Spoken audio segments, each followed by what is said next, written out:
I 26F accidentally locked out husband 29M while I was asleep and he sent some awful things to me. I feel awful, but he was also awful and I feel so conflicted. What do I do?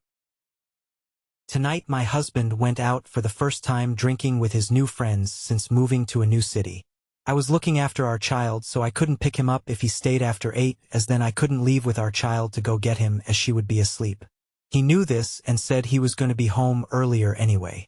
8 rolls around and he's very drunk but deciding to stay longer. I say no problem, just take an Uber home. I get our child to bed and I do my night routine where I take sleep medication and I wear custom earplugs that blocks out any noise so I can sleep well. My child sleeps in the same room as me. I fall asleep and wake up wondering where he is as it's late. I check my phone and there's dozens of missed calls and messages.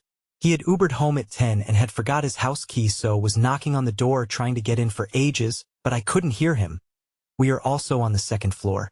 Now obviously at this point I panic and feel awful I didn't hear him and look out the window to try and see him, but he's not there. I check my phone and he Ubered to my parents' house. Hey, race the part that broke my heart.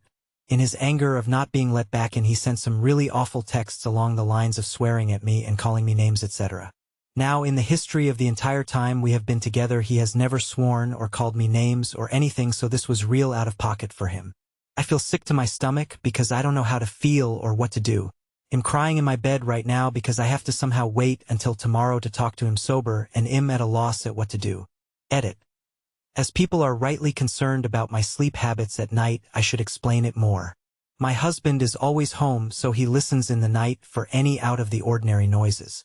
I have insomnia, so he helped me find the right solution to help me fall asleep. The medication doesn't knock me out cold, it just makes me drift off to sleep easier. And the earplugs block out noise from the outside. As we are renting, sometimes there's parties in the neighborhood.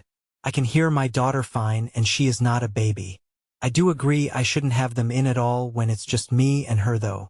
She also sleeps in her own room, but tonight I offered her to sleep with me until my husband got home cause it's nice to have cuddles.